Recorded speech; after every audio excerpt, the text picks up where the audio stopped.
3, 2, 1, showtime!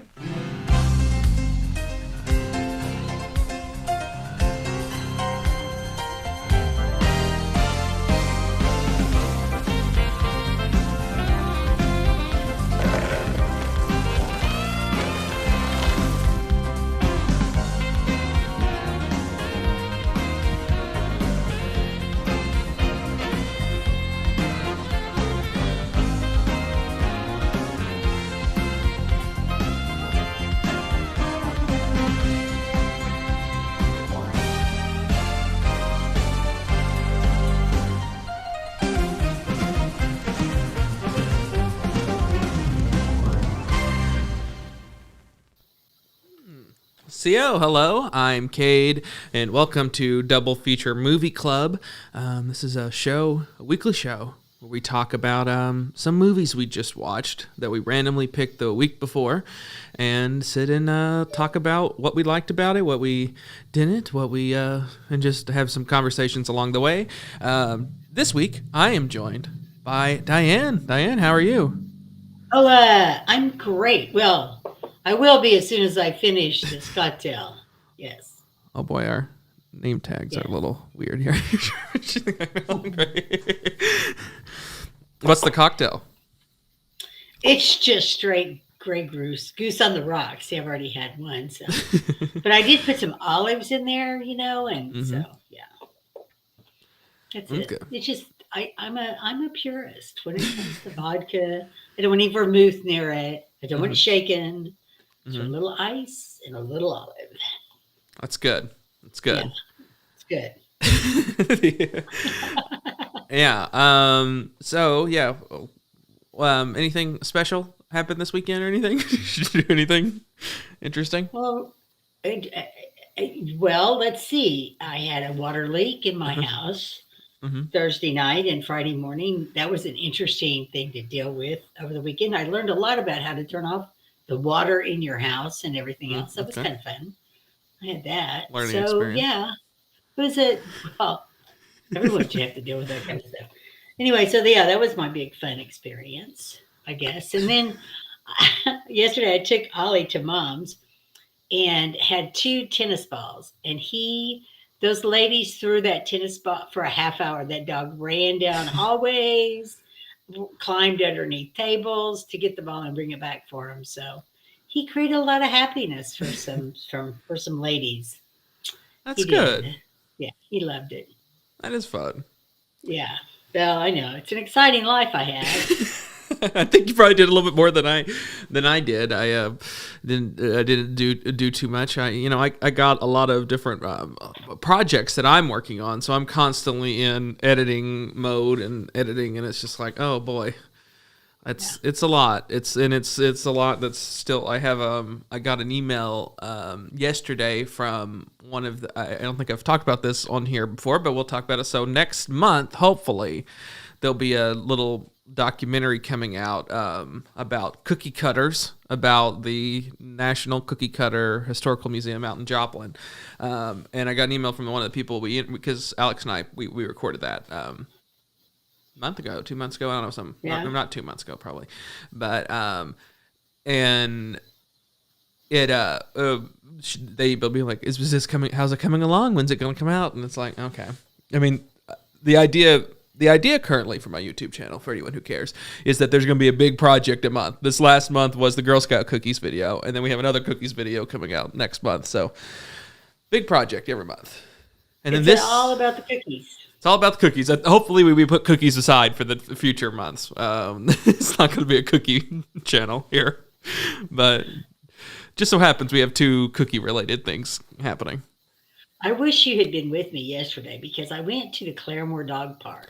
Right. Mm-hmm. And so there was one other, lady there with some dogs and, they have a small dog side and a large dog side, and it's a dog park. I see there's big signs that say this is a dog park. Where's that at? Right. It's by the disabled veterans, where that curve is that on DuPont. No. Yeah. I don't know how else to describe that. Is it by anybody, anything? Oh, I mean, is it okay? There's a field across the street where the only thing that's nearby is that disabled veterans. That has the cannon in the front. Yeah, Oh, you've okay. seen it. I've I know you've I've driven by it. definitely, yeah. I've been all If you around the have town. ever, yeah, you've been by it. If you've ever driven down by the expo, right, and you've gone down Oh, DuPont, then you've been driven by the dog park. okay. It's a really nice. I'm not saying it's not a nice place because Mhm. for Claremore, Oklahoma, it's wonderful. So, so I'm over there and I've got Ollie and I've got Max. Of course, Max is blind, so he just wanders around looking for things to smell. And Mhm. sometimes he runs into another dog and follows them around for a while, which is kind of fun to watch. But neither here nor there. He doesn't actually have any idea what's going on. But Ollie, on the other hand, is a different animal. I mean, he's like, there are other animals here. Let's play. Let's do stuff. Well, in walks these two ladies, and one of them has a backpack on, and the other one is carrying in her arms something really furry.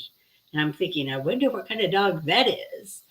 And because I'm far enough away, I'm out in the middle of the park. So I walk back toward it with Ollie, and it's a cat. Oh. Uh-huh. Oh, Oh, right. that's not good A in cat in a at the dog. dog park. I wish you'd been there with your camera because it was hilarious. Thankfully, I got Ollie up in my arms in time because the minute he sees a cat, he's like, the chase is on. He's never caught one, but my fear is that one will catch him because he's not much bigger than a cat. And then the other lady, her dog was bigger and she couldn't just manhandle him, and he went nuts. And we're like, why would you bring a cat to a dog park? Yeah. But I had to get Ollie out of there, and poor Max, he didn't know what was going on, because he's blind. He has no idea. So I get him in the car, and I thought I should go back there and ask them why they brought a cat to a dog park. And then I thought, no, I need Cade. I need a camera. This should be a documentary about why would somebody bring a cat to a dog park. And needless to say, the big dog side, those dogs were going crazy. Wow. Yeah. The big dogs. Maybe they just wanted chaos. Maybe that's what They were they created chaos. They certainly were. Yes, they were. I was lucky that Ollie never even saw him. He Yeah. never saw the cat at all. I picked him up and turned his face away. It was so funny. It's like, don't look. It's horror. Claremore surprisingly has quite a lot of parks in general. Like, I was always does. surprised by that. Like, for such a small town, like it's got quite a bit. I don't know. I found that interesting. I know they used to Nothing to add. take Mom and the ladies back before COVID. They would take them over to the park that has the little sprinklers and stuff. I forget what that's called. The waiting park. Yeah. There by the college. Yeah, right? yeah. And they would take those little ladies over there, and they'd be all at their walkers, and they'd roll up their pant legs, or they'd wear shorts, but they'd take off their shoes and in their walkers, and they'd walk around that little park. It was cute, Yeah. really cute. That's a good one. There's one down by the high school over that way, and then there's one like over there on Blue Star. There's a few of them. There's a few of them just all around. They just added a new one by the MOH, the Rogers County History Museum. Used to be Yeah. the Will Rogers Library, the old Will Rogers Library, where that gazebo is. They've had another park there. Yes, that is. Yeah, that is. Yeah, it's. I don't know. I don't know if that's interesting to our audience at all. To know Probably about Probably not. I will say, to talk a little bit about movie. It's not a movie, but it's a TV show, because I sometimes talk about TV shows I'm watching. I'm watching The Dropout, that Elizabeth Holmes show with Amanda Seyfried. Yeah, or whatever. Is this the one on Netflix? It's on Hulu. Hulu. It's on Hulu, yeah. And it's pretty good. I mean, it's her performance. Is astounding. And I'll tell you, I didn't know the story. I remember everyone talked about it. It seems like it was one of those things that everyone else knew, and I'm like, yeah, I knew from like whatever cultural osmosis of what I've heard her and I've seen her and I've done people do the voice and like but I didn't know the story. Like I mean, if I knew she ran Theranos and there was some sort of fraud going on. But that was pretty much the extent of what I knew. And then her voice and her little look and everything. But So it's been nice to sort of, I don't know, learn the story finally because I haven't. I guess this is based off of a podcast someone else did, and I mean there's been documentaries and stuff and everything, but I just she had a never lot of watched it. wealthy people that believed in her, really believed in her. Well, although the board was filled with ex-political people and and generals. Yeah. I mean, Henry Kissinger was on her board. There was just a bunch of people. It's like, wow. I think the guy who was the Joint Chief of Staff, head of the Joint Chief of Staff, Mathis, for Trump, he Mathis. was, he was big in there. Yeah, wasn't he the one that had the grandson that was actually the whistleblower?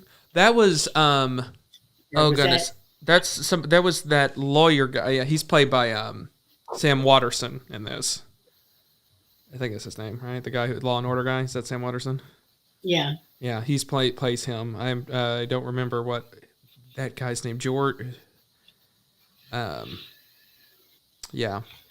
I'd have to look. Yeah, George Schultz. And he was a lawyer. He was one of the ones who, I mean, like, there's a bunch of that. There's the kind of both sides of there's the whole these people who are always in these things. Like there was one of them who was like that was heavily in like the Bush Gore decision down in Florida, the recount and all that.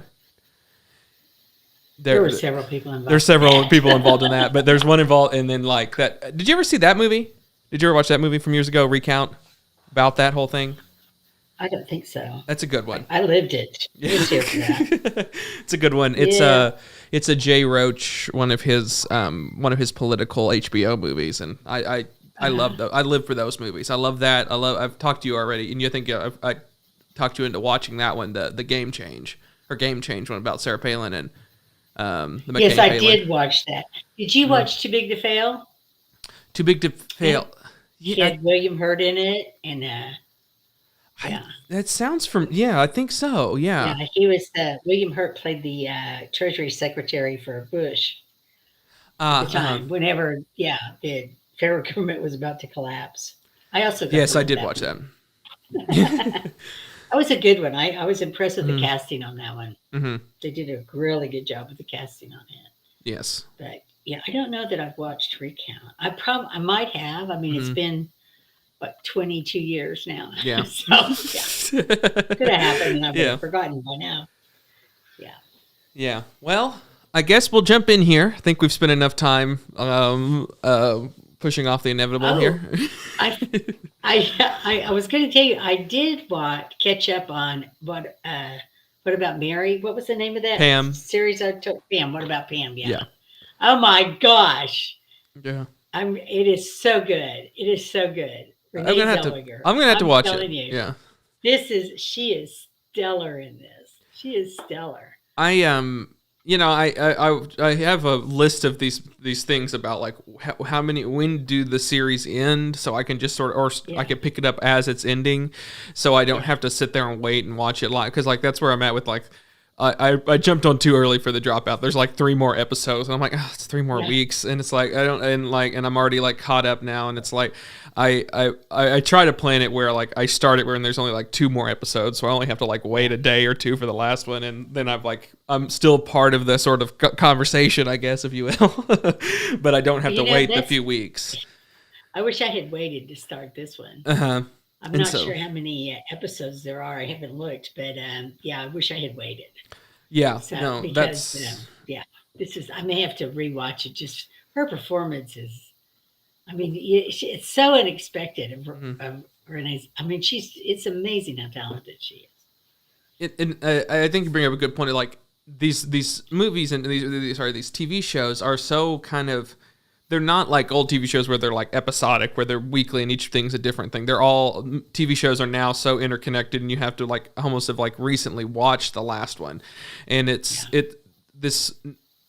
the problem is like, Netflix came along with that sort of thing. And they of course didn't invent the long form storytelling, but they invented the idea of putting it all out at once. That was their thing. And it was revolutionary. And now all these other streaming companies have learned, though, they're moving back to the weekly format, where they are because they realize that they can captivate the conversation for longer. And it's like, because whenever Netflix puts it out, they put out a full thing. It's a conversation for a week, maybe 2 weeks at the very most, but mostly it's like a conversation for the weekend. And it's it's a waste of money, and it's a problem. And there's got to be some sort of solution, a middle ground, I feel like, because I can't stand that it's a week at a time, and it's like, and it doesn't work for these shows that are like, you had to have just watched the last episode for it to like you to remember this one conversation that is, important in the next one. Like it ruins it by waiting a week, I feel like, in a lot of respects. Because of Netflix, I am now at the point where I wait for all the seasons to be out. Yeah. Because if they're going to cancel something when it's not finished, I don't want to watch it. Well, that's I mean? yeah, I keep putting off Barry on HBO because they keep like saying we're going to eventually come out with season 3, and it keeps getting talking about. I'm like, well, I'm not going to watch Barry until we're well into the 3rd season. Right. And so until you can watch it. Yeah. And so like that's kind of where, and that's what I was with Succession. I kept putting it off until like there was a new season out, and I'm like, okay, I'll watch it so I can just watch it all the way through to the new season. And then Atlanta is the one that I'm going to jump on. This new season, it's starting to come out, and I'm like, I'm going to start watching that soon so I can finish it out whenever, because I think it's supposed to be its final season. Yeah. And so that one is one of those that trends every time. They have a new episode. Yeah. It's evidently very, very, but I'm like you. I was waiting to say, okay, how many seasons we're going to have, and if it's going to be, yeah. Do I want to wait and watch the whole thing together? Probably be a good idea. Yeah. But it's like you don't want to be out of the conversation, and it's especially like these Marvel and these Star Wars shows. I feel like if you don't watch them live, you miss out on the conversation, because like things have been spoiled because I'm in like groups and stuff that will just like spoil it. And it's like it's essentially me watching it. So it's like I guess I have to watch it if I don't want these things openly spoiled for me, which. It's not. I feel like I'm a little bit hostage of these shows, and it's like I don't even care about them. But it's just like I don't want them. Like I kind of want to see what they do on it instead of it just like out of context. Here's this character, and it's like, oh, that would have been good to see. But that's all those shows are, though. Is like, look who we brought in for this cameo. Right. It's that. Yeah. Exactly. That Disney owns you. Yeah. Right. Didn't you do it? Yeah, a documentary about how Disney owns all of us now. Yeah, it's just they have one final step to make, and that's going full religion. I feel like.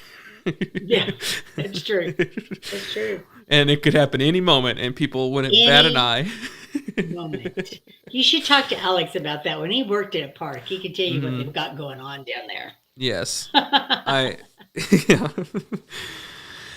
Okay, well. We'll jump in here. We're going to talk about our first movie, which was the 2018 movie Freaks. It's available to watch on Netflix. That's what we watched. It's also available, I think, free, like our other one, on a few of those other ones, like Tubi and stuff.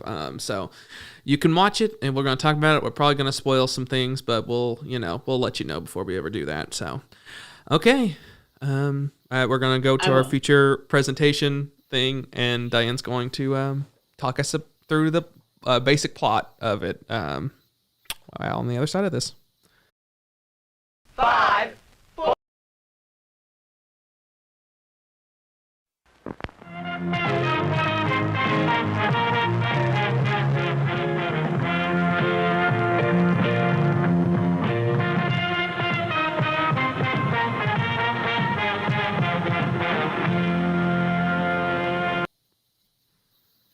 Hi. So let's talk about Freaks, which I'm going to try not to do any spoilers. So, well, I can't promise that at all. Let's face it. So basically, kept locked in her house by her father, Chloe lives in fear and fascination of the outside world. Needless to say, this is where the movie starts. Okay, I'm afraid to give it away any spoilers now. But it's so strange whenever, you start this movie and it's obviously this girl is kept hostage. Yes. And that's the first thing I thought was, oh my gosh, this is going to be like The Room or what's Yeah. the other one that So the opening of it, like, you know, you don't want to, like, it's like there's a lot of, so the plot gets revealed to you in small bits as it goes along. You're put into the eyes of this girl, and you're seeing it from her perspective of being like, you're learning about this world as she is. Right. Because this stuff has been kept from her, from her father, and from at first you don't know. I mean, that's even kind of a little bit of a spoiler. Like you don't. I mean, like you don't. If he says he's her father, and she treats it, but like you don't know if that's the guy. At first, that's what I was thinking. I was like, because she's trying to like learn. Because there's at the very very beginning, it's like, this is your mother. Remember that whole thing? Like she was like having to learn about that, and so that comes into play later. And you're like, well, what's going on? Is this? Do they even like? Is that her actual father? You know? And so yeah, it's if you, I don't even know what to say. Like about like what type of movie. Like I was gonna say, if you like this type of movie, then you'll like it. But it's like even that's we're gonna have to, I think, get into spoilers with this. So I don't think there's any way around it. I do know that at the beginning, which she looks like she's being held hostage, but in reality, you know, she's not. And you were talking about how she was memorizing, you know, this whole life that she doesn't actually have. Mm-hmm. I noticed that the guy, her dad, had put a lot of attention and detail into teaching her ABCs, how to read, what sports were. I mean, he has actually done what you think homeschoolers would do, but probably don't. Because he had to make all the materials himself. So it was like, okay, so he is her dad. Yes. Yeah. Obviously, he would have to be. This isn't some kind of like mind game. He's teaching her, you know, how to read and how to do all these things. Yes. You know, so I didn't know. I guess if I thought maybe he would be like maybe an adoptive father or something. I don't know, or something. But you know, but yeah, something. But there's just a lot of mystery that's set up. Like, you know, she opens the curtains and the world's frozen on the outside. That's immediately like, that's the opening of the film. And you're like, okay, you know, that's an odd, you know, and you're like, what is the case there? And like, so there's a few things there that's like, and so he's like taped up the window. He's like, you can't look out, you can't go outside, you can't, don't interact. Don't let anyone see you. They're in this dilapidated house. I'll say this: when it starts out, it has got to be the ugliest film I've ever seen in my life. It is a ugly, and it slowly. I don't know if I got used to it or if I think it transitions to be a more traditional looking film as it goes along. But when it opens, it's intentionally like overexposed, especially the outside world, because like it's supposed to be blinding, it's supposed to be bright because they live in like this sort of dark inside, and so like it's the outside is like this incredibly bright, overexposed thing. I don't know how else to sort of explain it, and it's just ugly, and I know that's it's at least somewhat intentional. It is. Well, you know, the interior. You know, it was a dilapidated, run down, you know, wallpaper peeling, looked like blood was running down some of the walls. It was like, I thought, holy cow, what kind of neighborhood are they in for it to be like this, right? Yes. And then the first exterior it shows of the neighborhood, it's like my street out here, you know, with just your typical suburbia type, you know, neighborhood. And there's a way to like do that and like it be almost like Tim Burton-esque, you know, like Edward Scissorhands kind of thing, but they didn't go that way. They went in a way that was like because the outside world, like with the ice cream truck and with all this stuff, it's supposed to be kind of bright, but they don't like it's weird. Like the script seems to call for like a Tim Burton-esque, the outside's this suburban sort of colorful place, and then you're in this dilapidated home. But they decide to make it like even like the outside's gross. It's just like a gross looking food, but I don't know. Like I feel like it has to be intentional, or I don't know why they would make, because like that's 2 stars don't look they look gross. I don't know how else to say it. The thing I think that what I took from it was that the outside world was the bad spot. It was the bad place. Although it looked like the interior was, it's the outside that actually was. And how do you make that look as bad as it truly was, you know? And I think that's what I thought they were going for. And they didn't want it to be comical. They wanted it to be scary bad. That's true. And it was. And I can tell you right now, Bruce Dern makes the great, talk about scary old dude now. Do not get in the ice cream truck. I'm like yelling at the TV. Do not get in the ice cream truck. Because this guy is a bad guy. It's playing with your expectation and what you know, like and what and it's like you are like, oh my god, you don't know where this movie's going.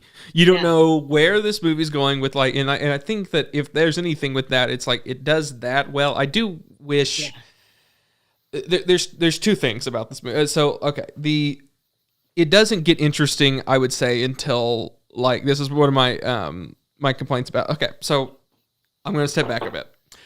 When you open on this movie, it is, I think, Quiet Place. It's very a Quiet Place kind of like. Yeah. You open on this movie, it's very... Box.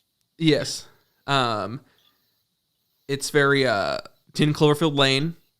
That sort of, like it's this sort of claustrophobic sort of thing. And then and you get this guy who's like, the outside world's bad. There's a lot of that in it. And you're like, you don't know what part of it's true and what's not. So it's playing with these movies that it's not, I wouldn't say it's playing with it. It's because it's not, I don't think it's that clever. It's mimicking these movies in a way that's like, I think this movie, let's not give it any sort of, it's a very low budget movie. Extremely low budget for what its concept is. But I thought they did a good job of keeping you guessing on what kind of genre it was. That is the most sci-fi? Interesting part. Yes. Was it horror? What exactly kind of genre it was? Because when the ghost appears, it's like, oh my gosh! And I loved how they played with that. Yes. And the little girl appeared in the closet and was like, oh, okay, now how did that happen? You know, so. And there's comedic beats to it, but it's also a drama. Like it's like I if I had to give it one real positive is like is that it like you said, the genre is unclear, and I know the thing is it's been explained as like sci-fi or horror, and I wouldn't say it either goes into either one of those directions real heavily. It experiments with all of these different things, and it never really lands on a specific genre. It's its own sort of thing, which kind of makes it a puzzling film. It doesn't fit into a box that is clearly defined. That's where like I don't know what to say. If you like this type of movie, you would like this because it's not really anything specific, and it to its detriment at times, but at most of the time, it's kind of it's very interesting for making that decision to not be so clearly defined. I thought that's what really made the movie, in so many ways. And the dad, could be so sweet, but then he could be like really scary, and Bruce Dern. I mean, let's face it, he was just scary. Yes, but he makes like a so. I mean, I have one of mine is one of my top 3 things is Bruce Dern. I thought he was amazing in this movie. Oh yeah. Yeah, and he's amazing in every. I love Bruce Dern. I've loved him in a lot of things. He needs to be used more, and he was. I was. It was always fun. It's fun to see him top up like when he was in Nebraska. That was a great movie. We're not gonna go into, and then of course his earlier work, but he's great in this. Like really great. Yeah, I thought he did a great job of. At first, you think this guy is the bad guy. Right? Yes. But then he's able to in his arc and in the way he portrays it he's acting out of desperation. Yes. And so he's willing to do anything out of desperation. And that's, you don't see characters like that very often. You don't see him played well. And I think Bruce Dern did that. I think he played that really, really well. Yes. I mean, he's literally is ready to sacrifice a 7-year-old girl to get to meet his objective. And that's the ultimate villain. At the same time, his objective is pure. So it's like, yes. yeah. And it's interesting because, like, to his perspective, he doesn't know. Okay, we gotta get into spoilers here. There's no other way I think around sort of. So there's a lot of plot here. The movie, it to me, one complaint. It sticks too long in the opening sort of act. I think that's sort of is my biggest complaint about the movie is that, and I know it's for budgetary reasons. I know that at times it's like, boy, this movie needed a bigger budget, and I don't know, like, it's a great script, and and it should have gotten a much bigger budget. Like it desperately needed much more money than it had. But I got to give them credit for, accomplishing it as best that they could, and like trying to ride around it. The fact that this almost exclusively takes place in this house, despite it taking place elsewhere, other things, but they wrote a way to make it where it takes place all inside of this house for the most part. Okay, so the first time, I kind of like that because it made it claustrophobic. Yes. And what you needed to feel from this little girl, she felt trapped. Mm-hmm. Well, 7-year-olds that feel trapped can be very irritating. Mm-hmm. So the filmmakers had to try to keep her from being irritating, which is really hard to do with a 7-year-old who feels trapped, by making it everybody feels claustrophobic. And I could not wait to get out that door. I mean, I was like, get me out of there, And it's true. So I do wish when the movie with her. Yes. And I agree for like the first two acts, but whenever the movie goes off the rails, for it to still be kind of in the house was like, okay, like it seemed like a little bit of, I mean, I understand why they had to do it. Cause I mean, it came down to budget, and it came down to, I mean, they had set up that this girl had these, So they have no CGI. I mean, they do. There's not a lot of CGI. The car bubble thing. Yeah, that whole scene where like it hit that one was like a little. Oh, okay. But they did it work. I mean, like you're on board for the movie by that point. But it's 40 minutes into the movie that I was like, okay, now this is interesting, and so it's quite a long time into the movie until you get that newscast. That was the time in which that was like that. I'm like, okay, that's finally interesting, and like we finally get it sort of spelled out to us what's happening a little bit. Like there's been a lot. The dad Okay, this is it. We're finally going into spoilers. So it's revealed. Spoiler alert. Spoiler alert. I did at one point have see if I still have. Is this the one? There's my spoiler alert. Oh yeah, there we go. Yeah, there we go. Okay, we'll take this. It's all spoilers from here on out. Yeah, we'll take this. We'll take this down whenever it's not. Okay. What is it? Oh, I like that one better, don't you? Yeah. Okay, we have two working on here now. Okay. Okay. It is not going to work for any of our podcast listeners, so you're just going to have it spoiled for you. I don't know. From this point on. Yeah, until we go to our next one. So, I mean, before we get into that, I mean, I guess, would you recommend people watching it? Otherwise, I mean, I would. I enjoyed it, but then my rule of thumb is this. Mm-hmm. If you enjoyed the first season of Heroes, you will love this movie. That's a good one. And I think like it's also goes a long way if like you like it's very, the first opening act is very Quiet Place-esque. It's that, if you like that thing, I don't like that. And so like this was very much inspired, and I know a lot of people do, and so it's a selling point for a lot of people. That was a slog to get through. That whole thing was a slog, except for like the Bruce Dern stuff.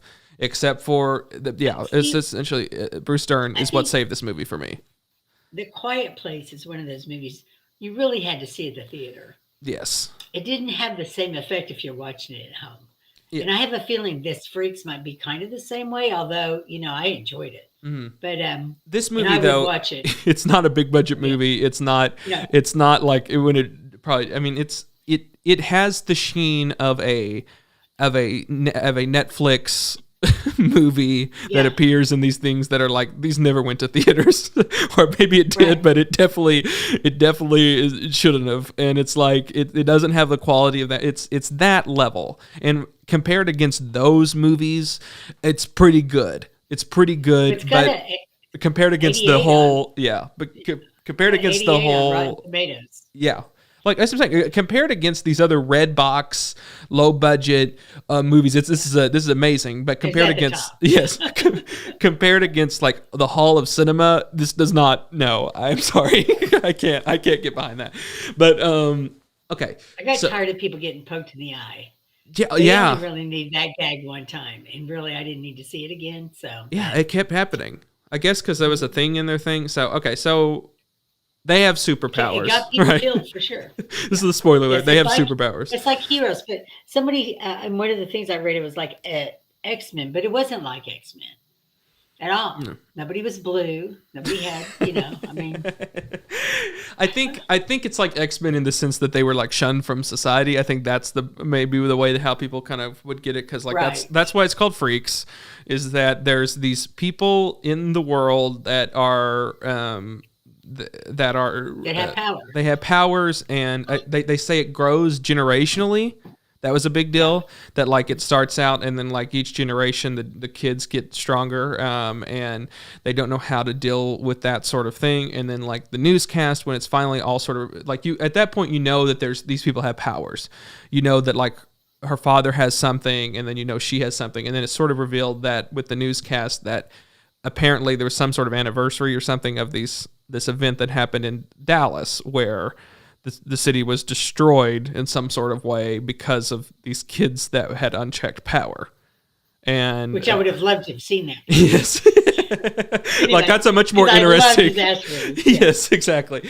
And so it's almost like if you watched Heroes, it's almost like, okay, this is what happens after the series Heroes, where everybody finds out that they have powers and all this kind of stuff. Yeah. This is what happened to these people. And it does take place. And did experiments on them, and it was awful. And now they're all in hiding. Yes, which I mean, this has been. Like didn't like the Incredibles do that? I mean, like this, and then like before. I mean, the X-Men, they had to like hide some of their stuff. So it's like this is a thing that's been done before. But the idea that like that I've never seen where like it was like these children, because of how they were so powerful and they didn't know how to harness their abilities, and that they caused this huge destruction because of how powerful they were. And somehow it's not really stated how that happened, and then you can understand how, as a society, how wrongly they would be like, we got to rein them in. This is, well, and if you can just imagine like a next generation, that even after that, they would be even more powerful. Like the idea that these grow each generation. I mean, they're obviously dealing with some timely themes of like this sort of the other and like that's very clear, and it's like you got to fear them, and like they're invading, and that they're like, I mean, there's just there's a lot there with that, given it's all background to this low budget Netflix movies. I know it's not Netflix that made it, but it's just this movie that they made for like, I don't know, some money, and then they throw it on Netflix. I would like to know what the budget is. I thought I had written down what the budget was for it, but I don't know that I did. I don't know that I did. Yeah. So, oh well. Yeah. I don't know. Oh wow! I enjoyed it, but then it was like, okay, this is what happened to all. It was $2,000. This was made for $2,000. No, it wasn't. That's what it says. Right. It's what it says. A minuscule $2,000 budget. Wow! It's a few. There's a few things here that says it. It's on IMDb. It's where they said it. That. Wow, that's amazing. There's no way. That for free. It made $200,000. I see that. It's got that's little. That's got right. that. There's no way that to me that doesn't ring right, but it definitely listed as that on IMDb. But if that's the case, Jesus, wow, that's impressive. IMDb, yeah, you can't. No, you can't. You can't go with them. Anyway, I would take just to real briefly talk about the casting. Emil Kirsch, who plays the father, so good in this. I mean, he goes from being gentle Ben to really scary dude, right? To a hero in a sense. And that the only thing I couldn't figure out with his character is, the time that he goes out to get groceries, he comes in with a shopping cart full of cans, and he's been knifed. How did that happen? So that's an interesting thing. Where was he? I guess the idea would be because he can't. At first, I thought like if he was just awake, he could do this. So I don't know if people want to know. So the father has this superpower that can freeze time and create like a force field bubble. Sort of. I don't exactly know what the bubble just freezes. You freeze time in the bubble. I don't know. It was an time within the bubble. Yes. So he has this bubble that you can freeze time inside of.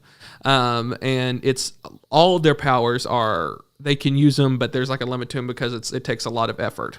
Like that's what the whole bleeding from the eye. That's how they know these people are freaks, is that they bleed from their eye every once in a while. Whenever I guess they use their powers or something. It's the way it's sort of understood. But even then, sometimes it doesn't happen. I don't exactly know the bleeding of the eye situation. Did you ever see Firestarter? What? Did you ever see Firestarter? No. The movie with Drew Barrymore okay. I have not seen it. I know what you're talking about, though. You're going to find bleeding of the eyes is like a typical thing that happens when you overuse your brain. I think they actually did that in Heroes, too. Where, eye bleeding was a thing. I could be wrong, but I think so. In the way that was a tool that the government had, is that they would shine like ultraviolet light or whatever, or black light or whatever, and they would see if you had like blood that was running down there, like, or the residue of blood, and then like I don't know.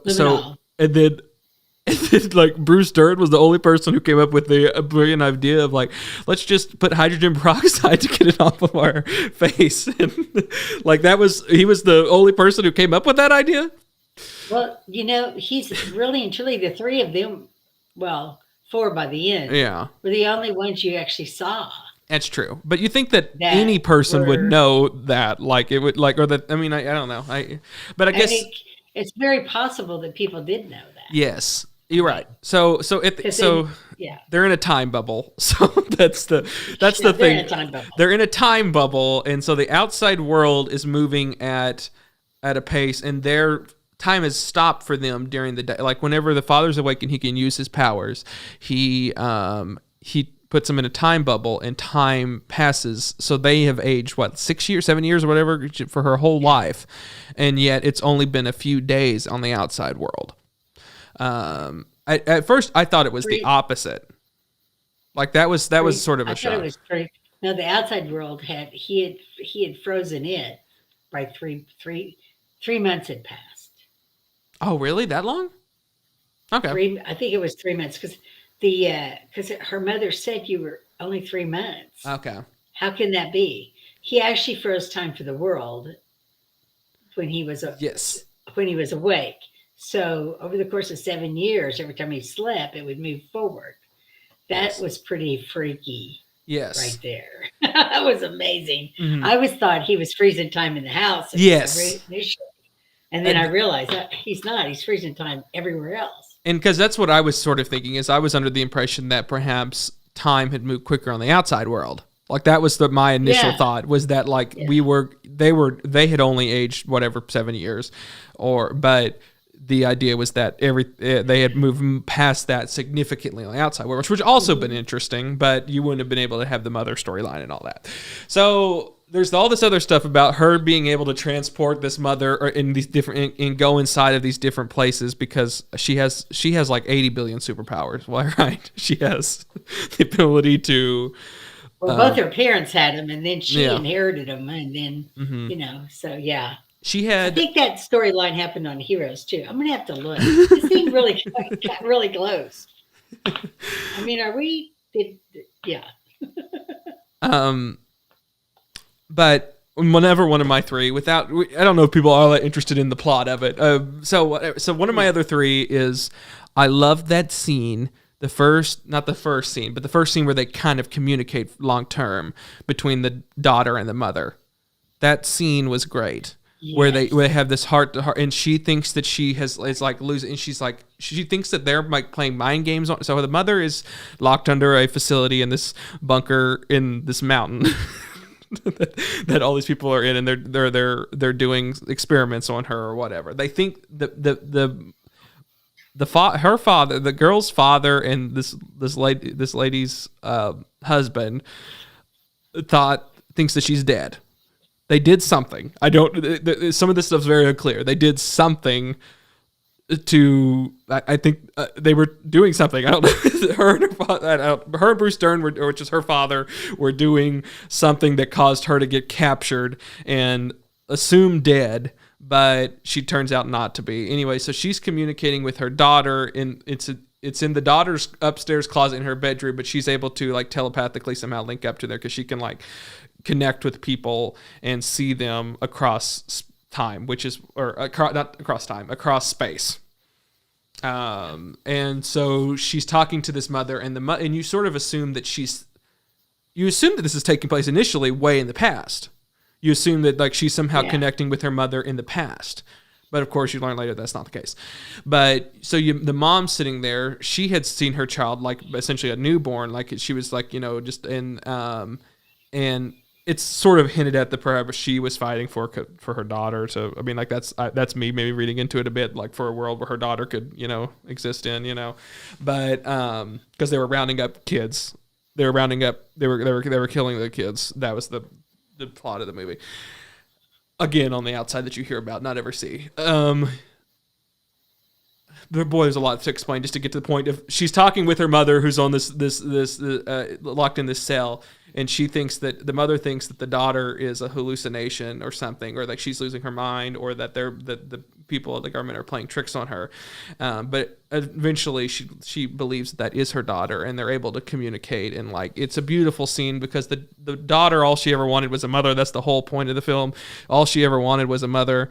And she's able to communicate with this woman. And it's a great scene. It's a great scene. And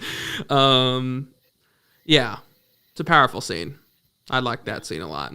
I had to explain it all just to say that I liked it. I didn't really explain the actual scene, but you really didn't. The girl transported herself into another dimension wherever her mother was at. Yes. She went to a slumber party at the neighbor's house. Yes. And it wasn't until they were at the neighbor's house and the little girl said, she comes to my room at night and talks to me, and she's in my head, and she makes me do things. Like that was the thing. Like because also the daughter has the ability to make people do things. Okay, so she's not actually bringing people to her; she's going to them. And the way that it's showing this is that she's in her room, and yes, she's like going into their heads where she can do it. Yeah. And like that's something that's kind of like you have to think about a bit, because she's not actually transporting it as much as she's going into people's heads, and they're imagining that they're there, and like she can, like that's what it. Yes, and you're right. And they're so she's not physically in the room, and they're not physically. Well, it's unclear if they're physically there, because remember Bruce Dern and them see the officer in the house later, so somehow she is able to transport them in some sort of way to where other people can see them. Right. So that's unclear. Because her powers grow throughout the course of the film. Yes. Because she doesn't start using them, and then all of a sudden she starts using them, and then they start growing. Mm-hmm.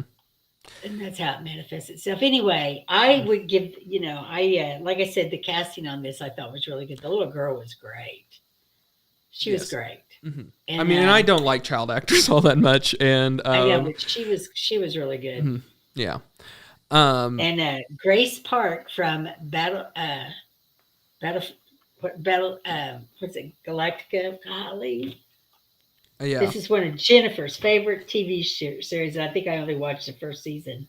And that's the mother? Battlestar Galactica. That's Grace Park. She played the scientist that wanted to turn the little girl into a weapon. Oh, okay. Yeah. Yeah. She got hers. Yeah. Okay. Anything else that you thought of that was great, that was in your 3 or whatever that you want to mention? Because I pretty much mentioned my stuff. Yeah, I think the only thing, and we talked about this, is that it was a surprise. Every reveal was a surprise, so it never got boring. I never felt that, oh, I can go get some popcorn right now. I mean, I never felt like it was like, oh, okay, this is boring. Mainly because the first 40 minutes was trying to figure out what the heck was going on. Yeah. It's what kind of movie am I watching here? You know? Yeah. Yeah. Okay. You ready to? I love those reviews like that. Yes, I'm ready. Okay. What are we doing? We're doing our ratings. What are you gonna? Yeah. How many thumbs? You're gonna. How many thumbs you gonna put up? Yeah, I only have 2. So you're gonna put 2 thumbs up? No, I'm gonna put 1. Okay. 1. Here's the deal. It's on Netflix. If you are looking for something to do to watch a movie and you want a science fiction kind of movie, it's going to kind of keep you guessing, even though we did give you some spoilers, stop and watch this. I mean, it's like Cloverfield Lane in a sense. So, and I'm really glad I stumbled upon it because I didn't even know it was out there. So, yeah. Thank you, Cade, for giving us this movie to watch this week. No problem. Did you?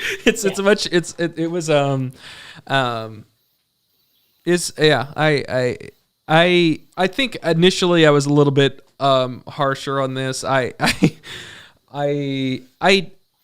must say I'm not. I didn't like the movie. Overall, that's me.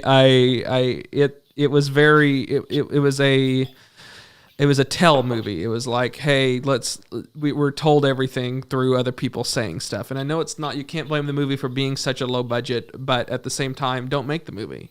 I would have a lot rather this movie been made for a little bit more money, and you could have done really good. I mean, stuff, and I think you could have blown out that ending a little bit. Like, I mean, a 10 Cloverfield Lane is an excellent example of how you tell a movie like that couldn't have been made for too much money. It tell the very very end, you know, and even then they don't explore that all that much. But that's how you do this movie much better than this, and I hate to, it's like I said before, in comparison to these other low budget rental direct to video sort of movies, this movie's like a gem. This movie is pretty astounding.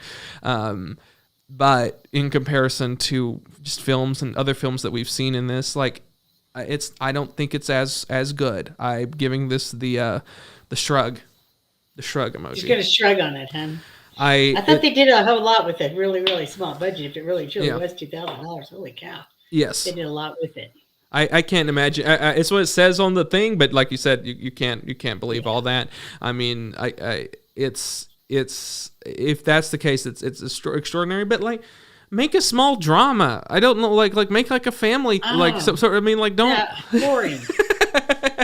That's where we do. That's where I'm like, you could tell such interesting stories with just people talking, but no, you want to do this. It's like you can't do this movie. People disagree. People like this movie, if on this low of a budget. When you have it in like sets where there's just like rocks on the background, and like everyone's like, I particularly, I didn't think the acting was on par with other big things, except for Bruce Dern. You get Bruce Dern, and he elevates the entire thing. Everybody else, I've seen them do better. I've seen them do better in other things. So I don't know. Or I haven't ever seen them at all. And because there were a lot of just no-name people in that. And that's fine. You know, you can bring them in, and they do. I thought particularly the mother across the street was great. I thought she was a great little bit character. The one, because she was kind of a bad person, but kind of, I don't know, you saw some of it, like the way that she learned this information was kind of, you kind of got her perspective a bit, but she was evil and she deserved to have a pencil shoved through her eye or whatever it was. Because they were going to get paid for this. Yes. That was the deal. They were going to get paid for this. It's kind of scary when you think about it. Some people like movies where people just sit around and talk a whole lot. Yes, tell us about the next movie, Cade, since we're going to talk about people who just sit around and talk a lot. We're going to see the other end of this, because you're right. I could see this movie being made for $2,000 easily, because it's just people sitting in a room talking. Okay, I'll see if I get what I want in the next movie that we're going to talk about here. So we're going to go to intermission. Be sure to go grab something from the concession stand. I'm going to go refill my vodka. Great. I haven't seen a movie in a long time that made me want to drink. And we'll be back with me. I don't get to do this very often, and luckily me, it's this movie that I get to explain. After this intermission. The intermission.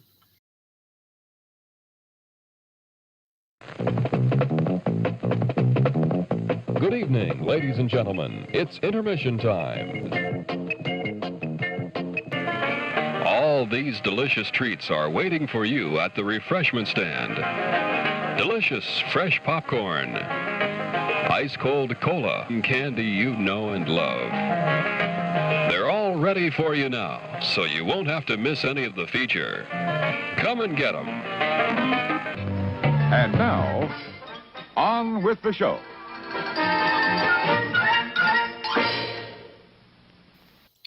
Okay, this is our second feature. It's called The Party's Just Beginning.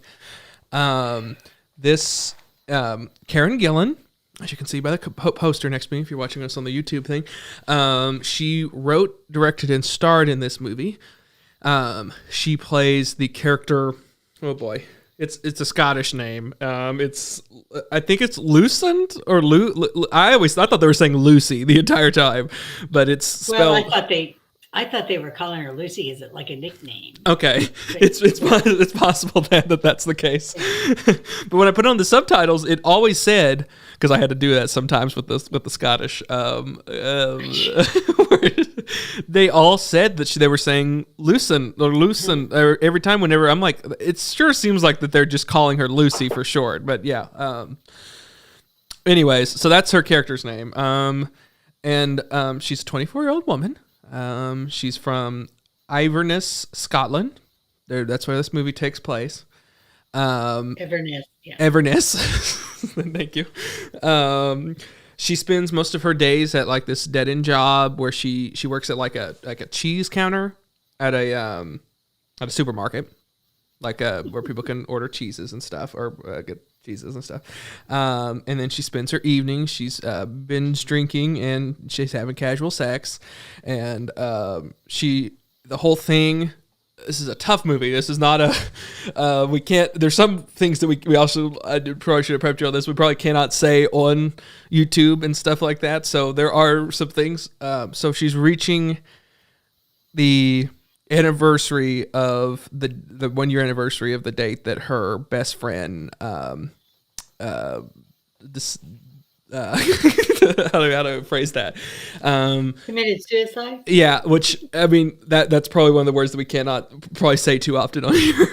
That really you can't. Yeah. There's things that there are rules there. So yes, it's we're the anniversary of that, and the film sort of details the inner struggles that she's having, coming to terms with why he would do that, and there's flashbacks and things, and that's essentially the movie. They call it a dramedy. I guess there are comedic elements in it, but this is not a comedy film at all. No. And I was like, it's kind of maybe not good to ever call it. I mean, there are some comedy. The cheese bit, you can sort of, that's a bit that is set up once that they don't have that specific cheese, and then it's later paid off again. It's like, okay, but to call it a comedy, I would never call it that. No, I think the only times that I ever saw anything that it was even remotely funny, I guess, was her friend. You know, when yes. Her interaction with her girlfriend. Yeah. Not the one that, she lost. Yes. The other one. Yeah. This movie, it's tough. It's a lot. It's a lot.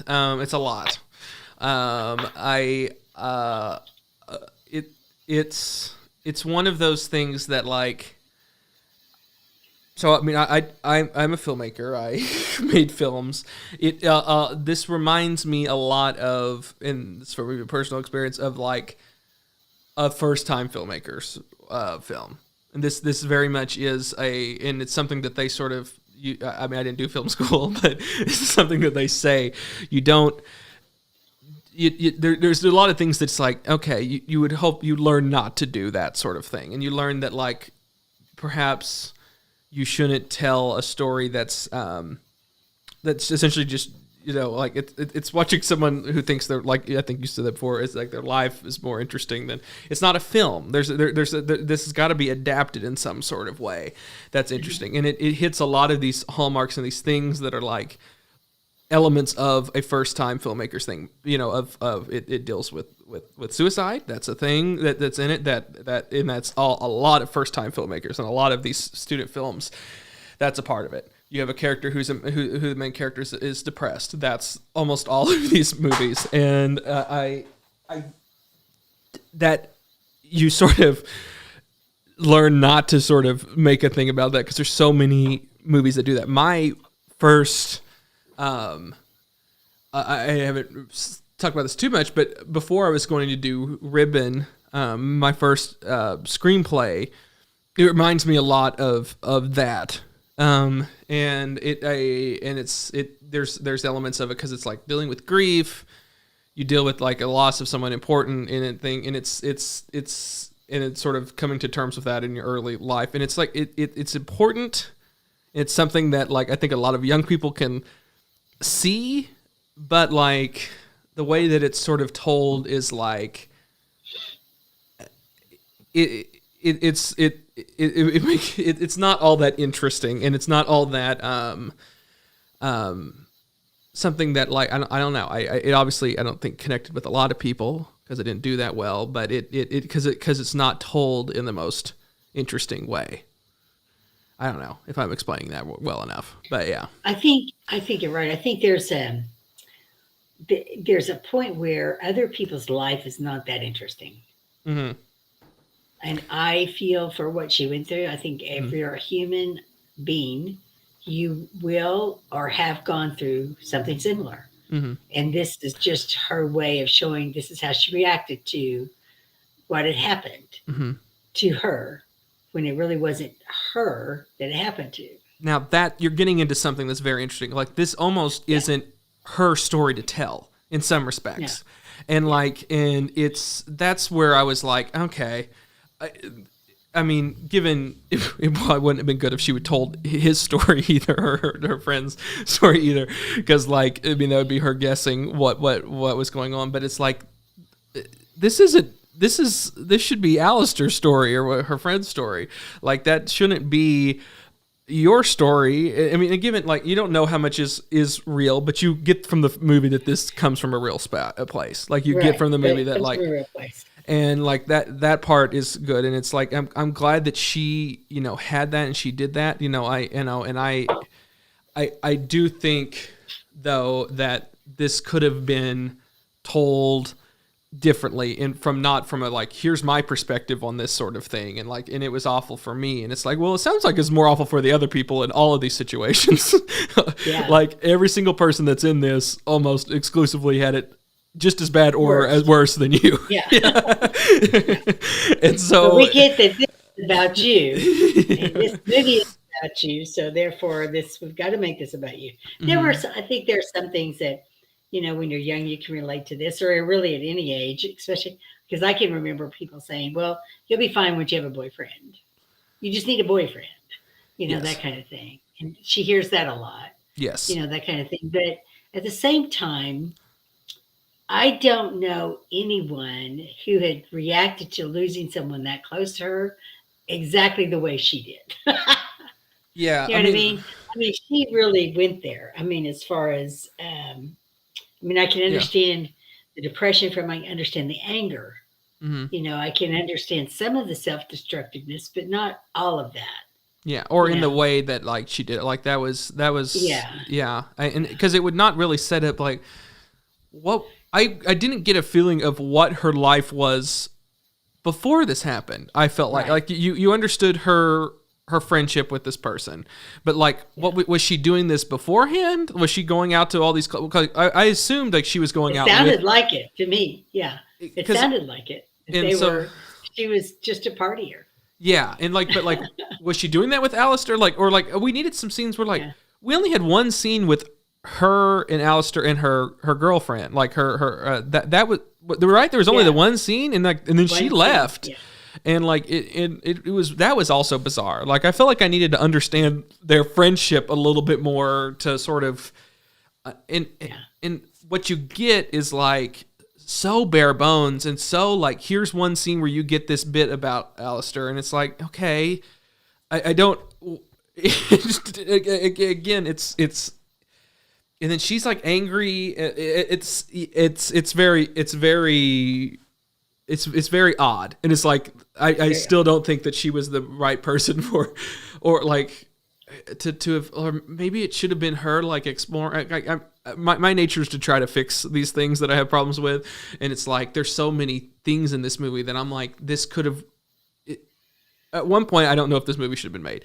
I came to that conclusion with the script that I was like taught. The first screenplay that I wrote, I sort of eventually came to the conclusion that like, okay, people aren't going to find this interesting, or it's almost like too personal, or it's like not adaptive enough for filmmaking, and it's like you kind of have to hide it a little bit more, and it's just not interesting to have these people.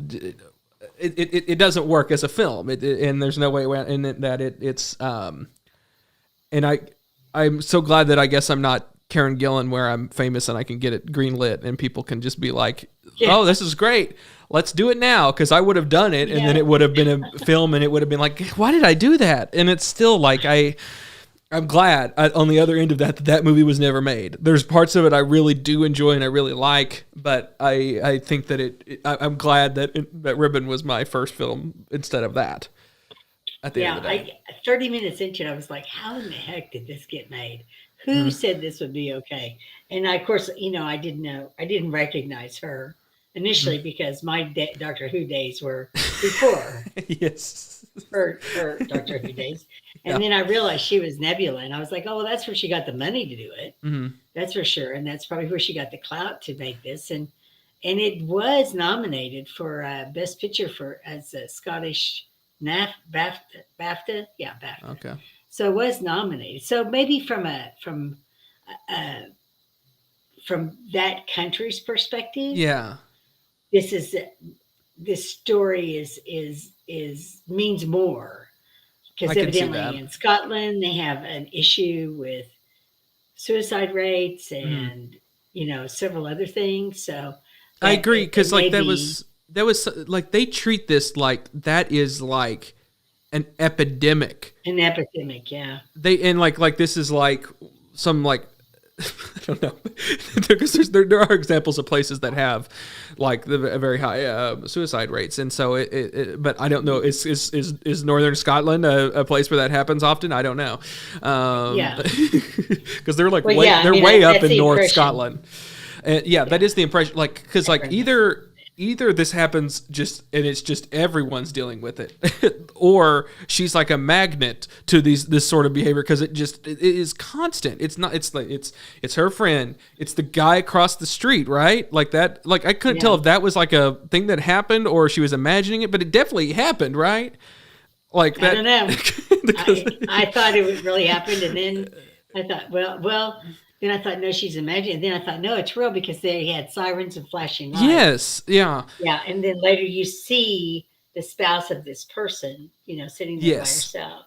But like that's not dealt with in any way, shape, or form. That's just a thing. The old man that's calling her, he's calling her because he thought it was a suicide hotline. Yes, the fact that their phone is one number off of a suicide hotline, and that they get these calls often. Like it's just everywhere. And then the Lee Pace's character, like these things are like I don't know if this is a serious problem in Scotland, in this area or this town or something, then this movie probably does a good job of that, or I don't know enough. Yeah, it makes a big difference. Yes, you would look at it. And then one of the reviews that I read said it was the transponding of depression instead of heroin use. Yeah.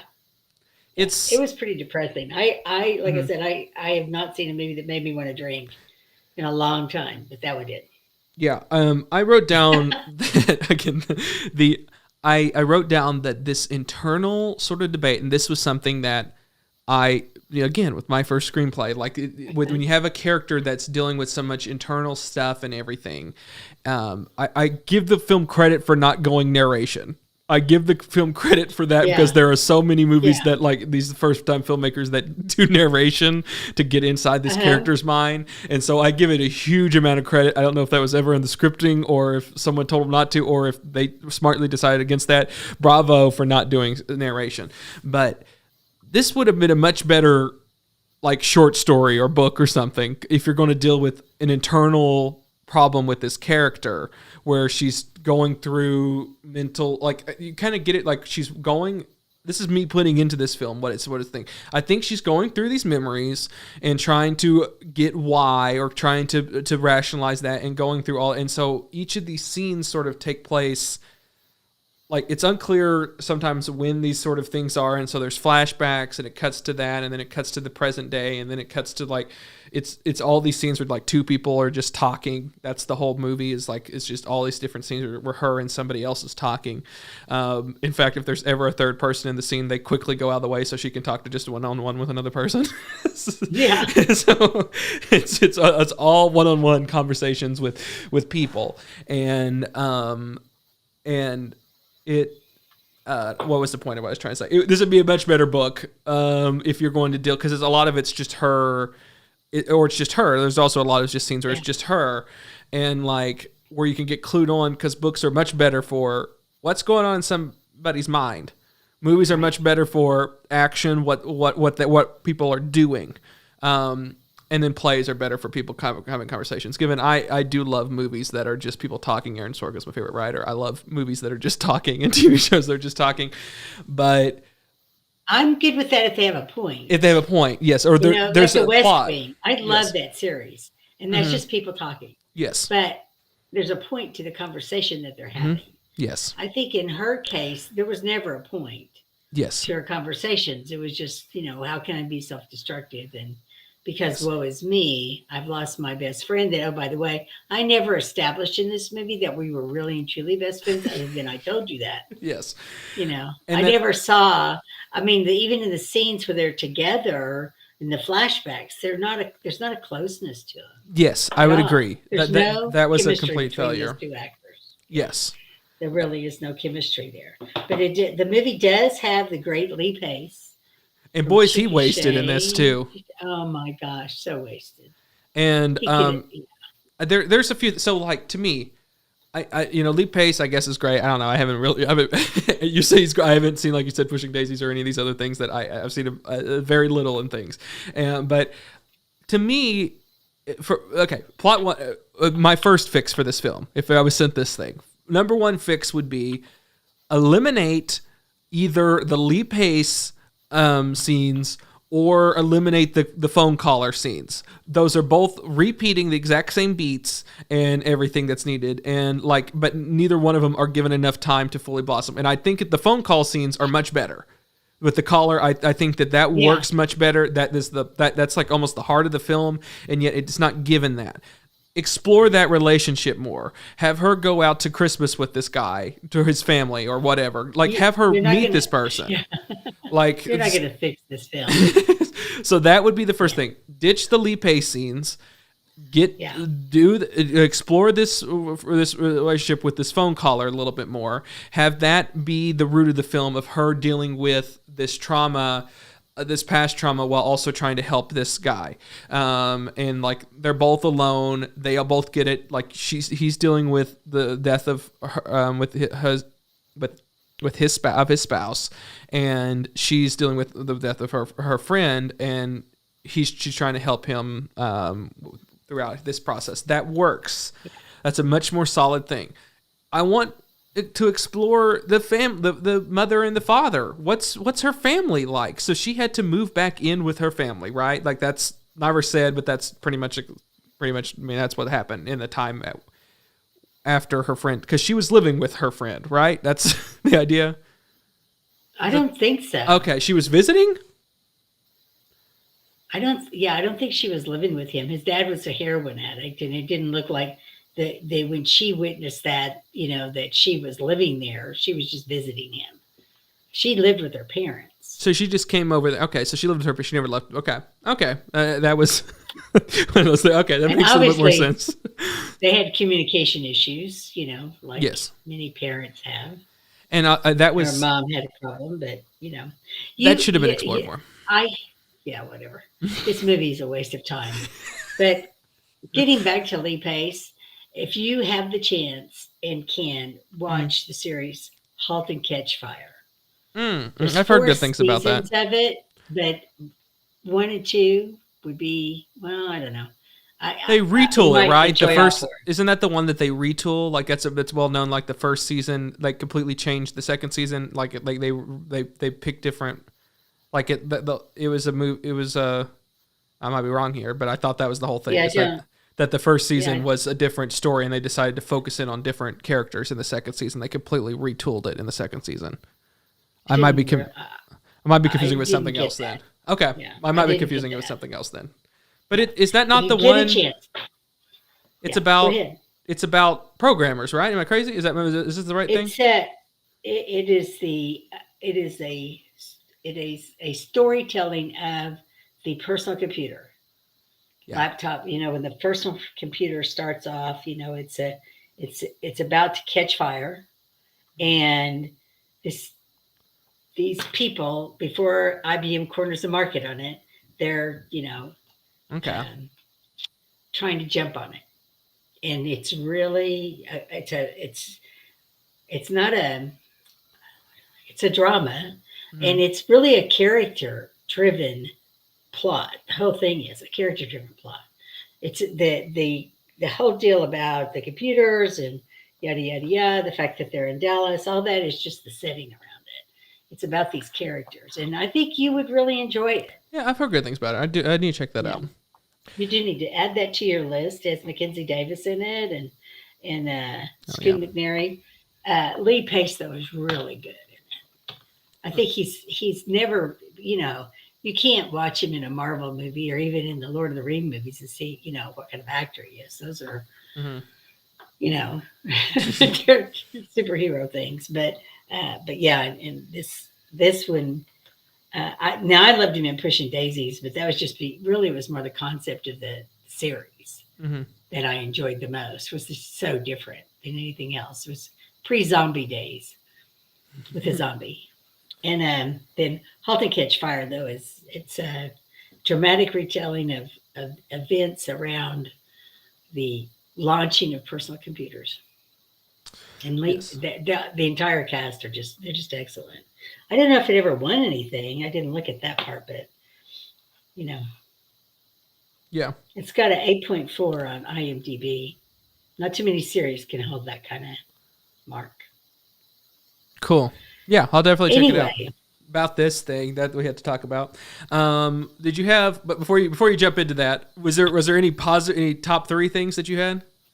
in a couple of scenes, her hair looked great. Okay. It really did, but only in a couple of scenes. The rest of the time it was kind of meh. I liked the title. I thought that was a cool thing. Like, and that was I think that was pretty much all that she had. I'm sorry. That was like they came up with that, and she was like, "That's a day. That's it. We got it." Because like that's a cool. The concept there is that she's heading into the rest of her life, and that like everyone else is this happy. The other people around there are happy and they're enjoying it and everything. And the idea that like it's of course said in one of the scenes, but like it's even explored later with one of the other scenes that's said afterwards is like the party's just this is just the beginning of life, and that sort of thing. And like it's dealing with this idea that she's trying to be a little bit flippant about it, but it's still like but it's this pressing weight. Like that part is relatable. It needed to be it's just this film has some issues, and like that in a different sort of movie or something that could be a very interesting thing, or if this was told in some other sort of way it could be interesting. But that's that concept. There's a lot of things that play, and like if that was explored more, maybe that's interesting. But I did like the title and the idea that like the party's just beginning. It kind of fits the tone that she's wanting to do there. This sort of kind of like, I I don't know, this sort of flippant, but like also kind of deep, but kind of like, you know, it's like, I don't know. I think the title works. And then also, I love the opening karaoke scene. Like I thought that was the subtitle. Now that I thought the movie was setting up a movie where it had that sort of style to it, or like some sort of like, or that there were going to be punctuations in this movie that had that had interest, like, because that was the only time I really was like, now that's a directing style. Like, no, I don't think that there should have been that throughout it, like that specific thing, but there should have been more punctuations of, this is a voice, this is something unique, this is something new, this is something that was inventive. And that was the opening of the film. I'm like, now that's inventive. That's something interesting. I hope that continues throughout. And that was the only time it did something inventive. True. I wish it had shown more of Inverness. I've always wanted to go there. It's an incredibly interesting city. And it's just sad that this is where she's from, and she could have given it some love. Yes, it's beautiful. I mean, there's just so much about it that I think she could have used the backdrop of that city too to make her point about the overall culture of why they're depressed. Yeah, I thought that, you know, now this is also something that's in a lot of student films. I've certainly was like, again, I see a lot of myself in sort of like, I'm like, I'm so glad that I didn't do this, and I'm so glad that wasn't given that. But like, this is a lot of stuff. Like, you know, you start to see other people's thing, and you're like, oh my God, everyone's doing this. I got to do something else.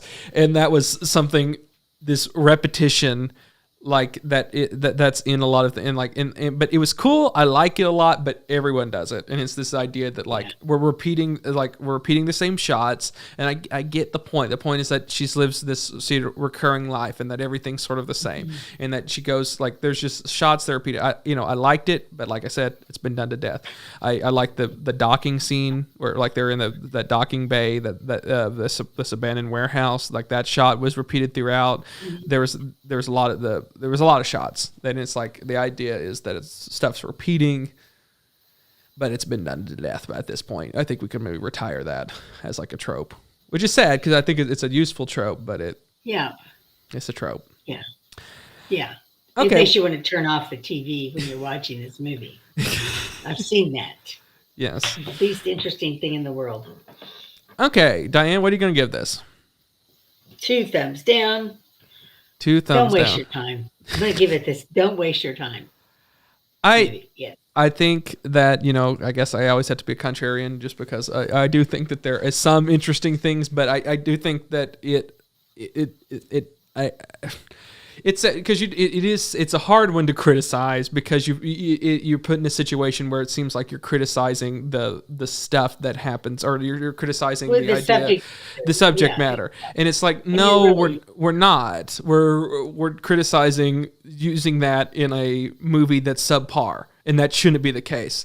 Like whenever you're going to hearken these really deep, emotional, triggering topics, there's just some ways that it disservices that to put it in a film that's like this. And right.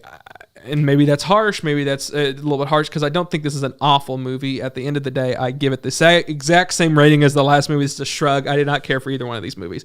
But then I think that at the end of the day, they both had some redeeming aspects and some thing, but overwhelmingly things that's just like, I don't know. I'm going to forget both of these movies.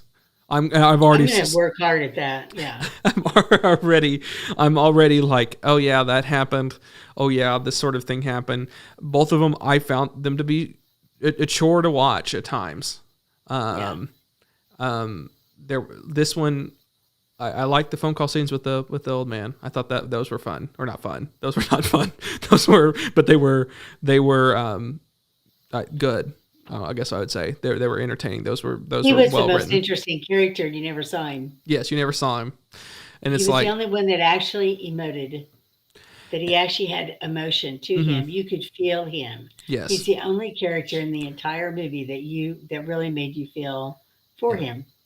And I thought there was something for a subject that was supposed to be so heart-wrenching. my heart was never wrenched, which, I can cry with the best of them. I'm not, Yes. No, I think you typed into something here. Yeah. That this should have hit a little bit harder. Yeah. You should have felt more for these characters. Like I said, the only one I've really cared anything about was the poor old man. Yeah. And he did that with his voice. Yeah. That's what a voice actor can do, That's right. That's why I love audiobooks. Isn't that right, Ollie? Did you give it any thumbs up? Thumbs up? No? Down? Thumbs down. That's right, buddy.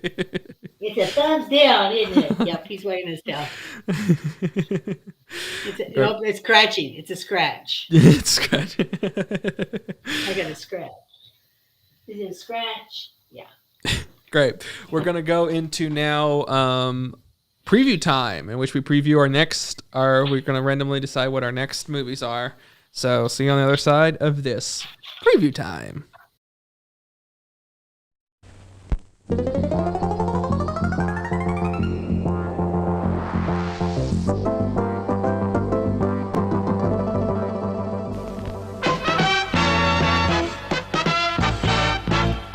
And now, preview time.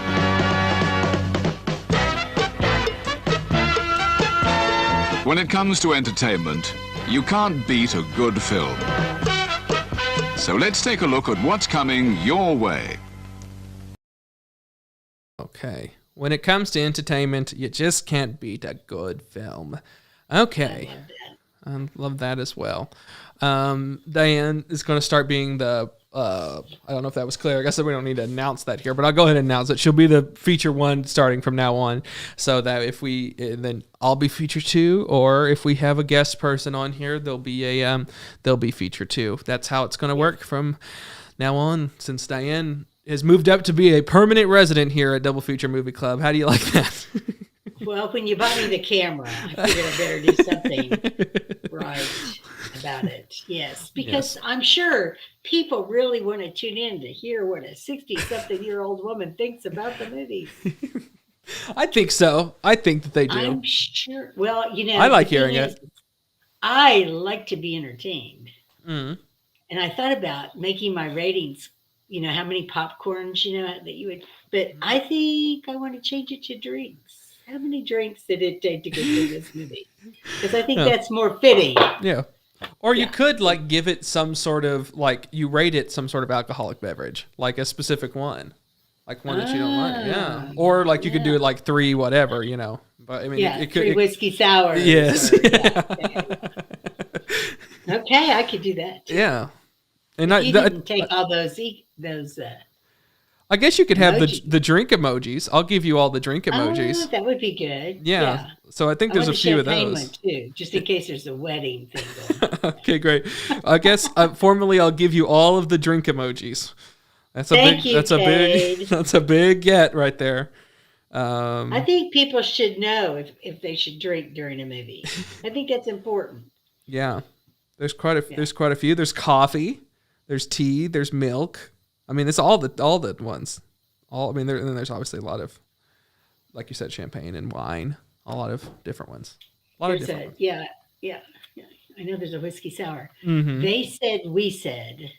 I don't know who they said, we said is. Are they on? They give us a thing? It's a comment, yeah. Oh, I would love to be a guest. Yes. Yeah. One of these. So they said, we said did a. I'm friends with one of the people on there. They did a review. I'm friends on Facebook, not in real life, they did a review of Ribbon when Ribbon came out. Oh yeah, and they were the ones who did that. And so that would be great. I really like them a lot. They're really funny and they're really good, and they have a lot of what's it called, insight, and they were really good. From what I've seen of theirs, they're really fun. They did one. it was fairly recently. Not, I don't know if it was all that recently, but Death Becomes Her was one of them, and oh my gosh, one of my favorite movies. I love Death Becomes Her so much. I love that movie. Such a great movie. And I saw someone recently, because I was like, I love those types of movie. There's like, that's a specific type of movie that like isn't made anymore, but like there's a few movies of that era that fit that bill. And it's like Death Becomes Her, and then oh goodness, the Witches of Eastwick was kind of that. Like there's like these women in like a supernatural sort of some sort of comedy mix, heightened camp type thing. I don't know. It's I think of the Devil Wears Prada in there, as well as oh my gosh, the one with Bette Midler and Diane Keaton. First Wives Club. Is that what I'm talking about? First Wives Club. Yeah. Yes, which that doesn't have any supernatural element, but that is very much in that vein. Yes, I agree. Yeah, it's First Wives Club. Funny women in a movie together. Yeah. Yes, which I think needs to happen. How can you go wrong? How can you go wrong? Yeah. I love First Wives Club. I really want to go see this kind of. I don't want to call it a remake of the Michael Douglas and Catherine Turner movies. Romancing the Stone. That the Lost City. Bullock. Yeah, I want to go see that, because I loved those kind of movies when they came out. That was like a genre of itself. And I hope that movie does good, because I agree that could be bringing those sort of genres back, because it is a throwback to that sort of thing, which of course was a throwback to even more things, exactly. It's the same story we've been telling over and over again. I would love to see a remake of the Thin Men series. Why doesn't somebody do that? Oh, I don't know that one. Oh, the Thin Men series with oh my gosh. Now I'm gonna have to go look up the Errol Flynn and gosh, you have never seen the Thin Men series? I have not. You have got to see the Thin Men series. They're like the beginning of the great scripts, great lines, rapid fire delivery between a man and a woman, and Moonlighting was based on it. I mean, all these shows were based on what was the Thin Men series initially. I think they were in the 30s or 40s. I have to look now, because I can't believe you haven't seen those. 1934. Wow. Yeah, was the first. I'm sure if you brought that up to Andrew, he would have immediately known. William Powell. I said Errol Flynn. It was William Powell, Myrna Loy. I mean, these are classics. Okay. Classics. Yes, you really. Oh yeah, you have to watch them. You have to. Once you get on a binge too, because I think there's 3 of them. I think. They said they said, thanks for the kind words. I've really been enjoying this series. Well, thank you. Oh, thank you. Well, this has all started with Cade and I just talking about movies while we were working in an archive at a museum. I mean, what else are you going to do, right?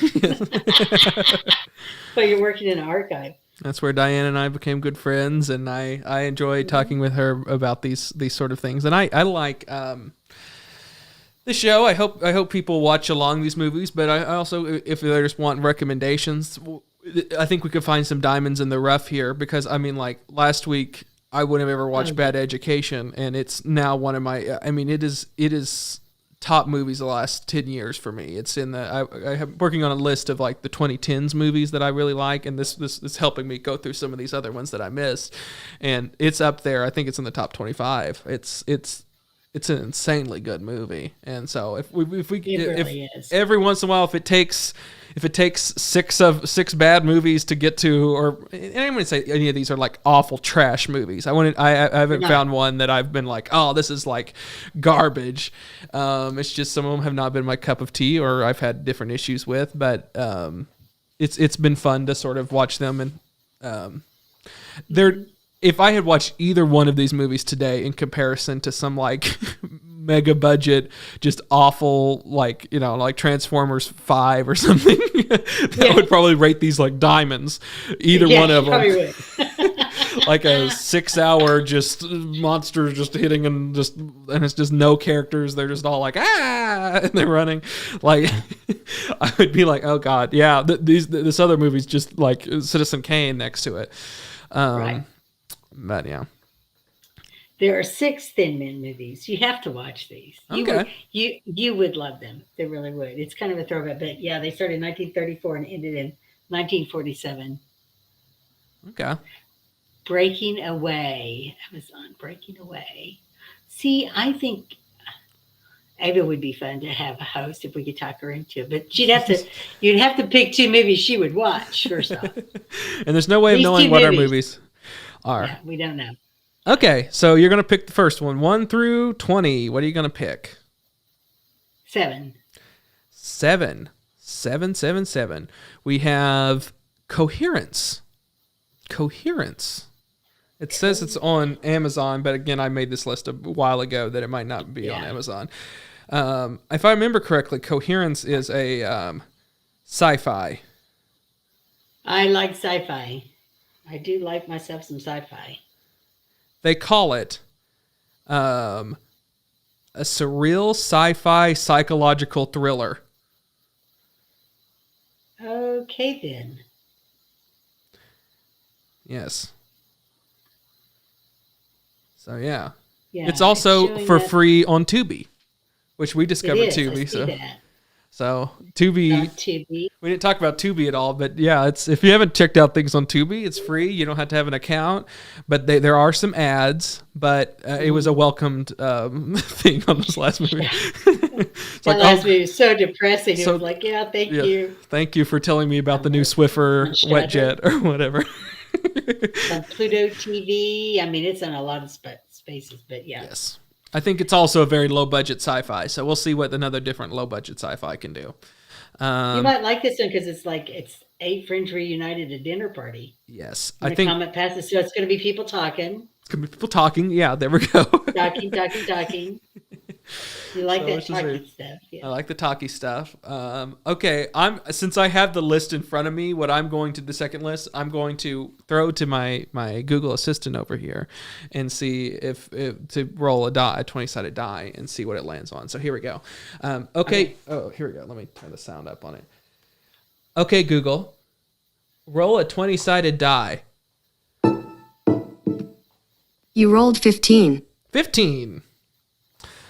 15 is, oh boy, we're getting some. I think this one is much more horror. I believe. So sorry about that. It's called The Endless. The Endless. It's also free on Tubi. We're going to be getting a Good. Tubi night. I think we're going to go full. I think that might be it might be also sci-fi. Well, I don't know. What's the name of it again? Sorry. The Endless. The Endless. The It is The Endless. Less. Oh, okay. And it is a sci-fi horror drama film. So we're going full sci-fi horror next week. Indie sci-fi horror. That's fun. I'm sure. I'm interested to see how Alex is going to join. I believe Alex is going to be our third guest next week. We'll see. My friend Alex. If you've watched my Girl Scout cookie video, then you'll know Alex. Oh my gosh. This movie has 2 stars on.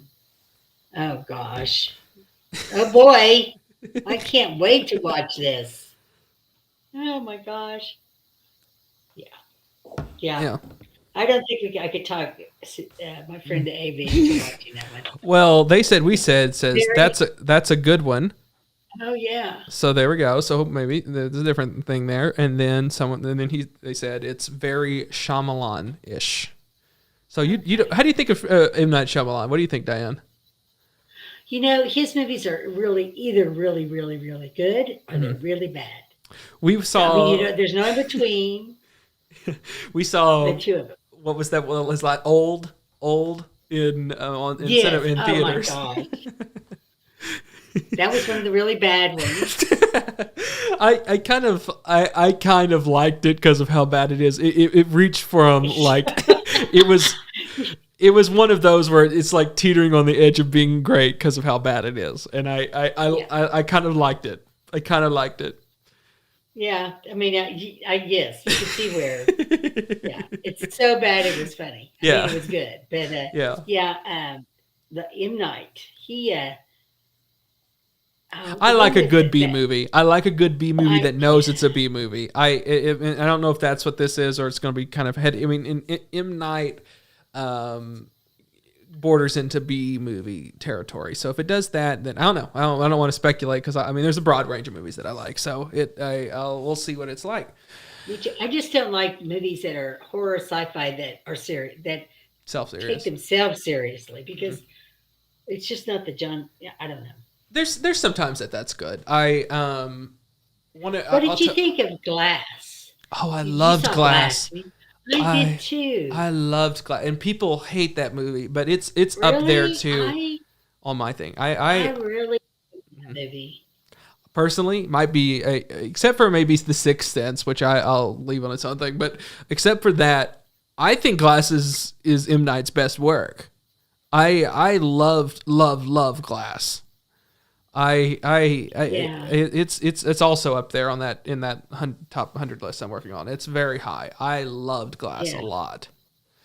Yeah, that I really did too. I like The Village too. You know that, but it's one of those movies that kind of like The Sixth Sense. Once you know the concept, Yeah. you know, I mean, you can't enjoy it again. But yeah, It's a good See, point. Amazon. If I want to be horrified, I watch the news. Boy, that's the truth, isn't it? Isn't that the truth? I know. I am like that too lately. I'm glad to see these movies come out like The Lost World. You know, stuff that's more comedic and fun, and you know, because I want Yeah. to be entertained. You know, I don't want to have to think too seriously about stuff, and Yeah. that's why I'm going to change mine to drinks. Because if you're going to make me watch stuff that's too serious, then I'm going to need to start drinking again. Oh, The Visit. Yeah, we said recommended The Visit from M. Night, which I never saw that. I never and The Visit we need to add. Let's add it to our. I don't know. Let's add it to our list of maybe watching. That I forgot about that movie. Yeah, we'll add that. We'll add that to our list of possible ones to watch. Because I did not see that. It was kind of the way I understood it. It was kind of comedic as well. It was. Oh yeah, I remember people liked that a lot. yeah. Okay, That would, yeah. Add that to our list because that one, you know, yeah, that. I'm willing to watch.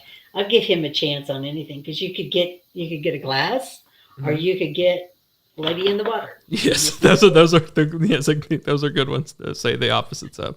Lady in the Water's awful. I know. There was virtually one movie unwatchable.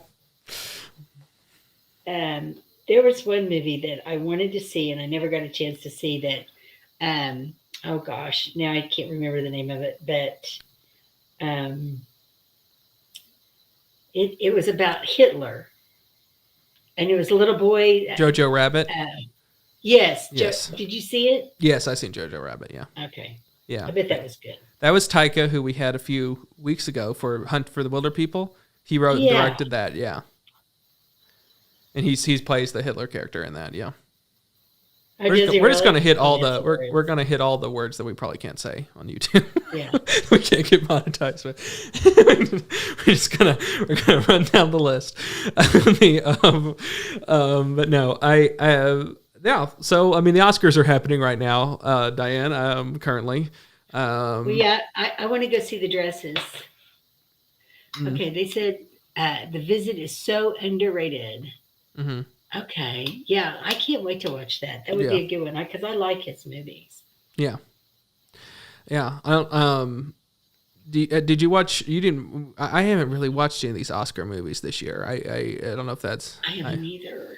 I Terrible. I know it's terrible. We used to go.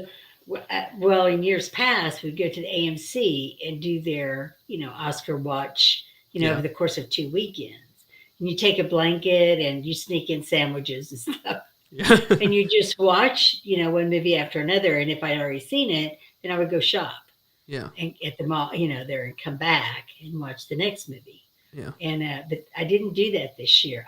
None of them were that exciting to me. I guess I don't know. Yeah, no, I agree. I hate because even like picking on the Oscars is in fashion. It's like you got two camps of like people being like, oh, it's great and it's doing cinema and everyone's it's great and these movies are great and everything, and then you have people like, oh, these movies are bad, no one's watching them, and this is like a whole thing where people just pat themselves on the back for for a whole season worth of things, but then especially that night. And it's like, I mean, both can be true and neither can be true. I mean, it's like, it's cool, but it's also, yeah, I get the point as well. Like I get sort of both sides of that argument. And like this year, I agree, like nothing really stood out to me as like, oh, I got to see that. And I saw Spencer, that stood out to me because I have really enjoyed Kristen Stewart's work recently. And I did see Dune, yeah, which I think is probably sweeping. I don't know. I'm not watching the Oscars. Obviously, I'm doing this. I would imagine it's getting the technical awards. It seems like the movie that would win a lot of the technical awards, and so and it deserves it. I think it was a visual marvel, I guess you would say. It was really good. I mean, you are getting half of a story. Well, I love the books, but I learned a long time ago don't have high expectations, right? Well, it's it's half of the first book, right? That's correct? I don't remember. It's been Jennifer, so long since I saw the books. I saw the original movies too. Yeah. Of course, okay, so I'm looking at this list that are the Oscar Best Picture nominees. I did see Don't Look Up. Yeah, I saw that in theaters, which I know most people saw that on Netflix. But yeah, I saw that in theaters the week before it came out on Netflix because I was pretty into it. I mean, I don't know if it deserves to be a Best Picture nominee, but it certainly is. It was fun for a Netflix movie. And then but I saw it in Alley, theaters, and I saw that I saw that in theaters. Yeah. It seems like everyone's like second or third best work. Yeah. And so that one was like, which I never saw Belfast. Yeah. Did you see King Richard? I did not. No, I know you saw. I wish I had it. Yeah. I'm going to watch it because I understand it was really, really good. And then Coda, which is I think the odds-on favorite. Really? I see. I don't even watch the lead up to that. I used to be a lot more interested in the Oscars, and I'm interested. Like after it happens, I'll watch some sort of highlight thing, and I might even turn it on after this and kind of have it on the background.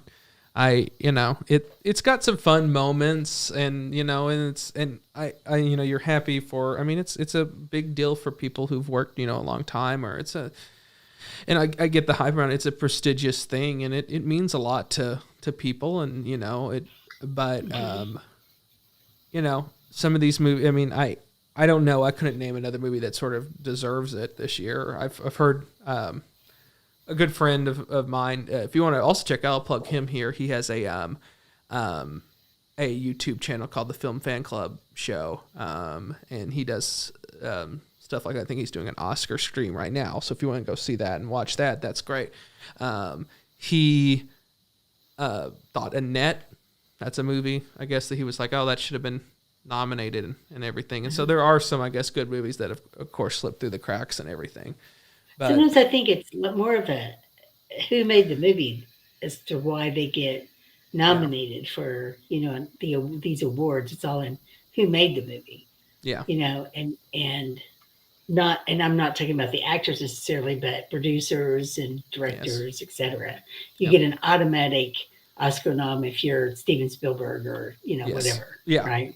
Well, and it's like Meryl gets one every year for her performance. Whatever she's doing, whatever she's doing, she's going to get one. Which a lot of times she deserves. She deserves it. And there's hate around like, oh, Meryl's just going to get nominated. It's like, but there's Meryl is the greatest actor, actress, whatever that's working today. She's astounding.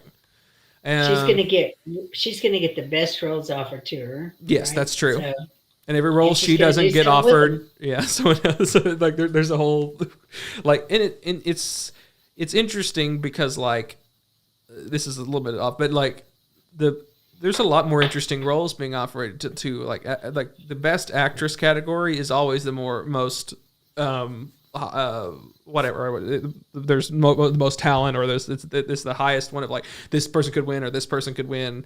There's some sort of word for that. Like it's very competitive. Maybe that's the word that like, and it's the most interesting of the ones because like those are more interesting roles than they have been for the past few years. Of like those are the more interesting roles. Whereas like some guy like I don't know. Will Smith plays the father of of the Williams sisters, and it's like, well, should that have been your main character in the story? But maybe it was. Maybe it's a great movie. I didn't watch it. Well, Amazon says King Richard was very good. You have to see Will Smith's performance. He has got an Oscar-winning performance in him. Well, that's so sad. Him matched up with the right role and the right. And he does that every few years. He's like, "Here's my Oscar movie," and it was like he did that for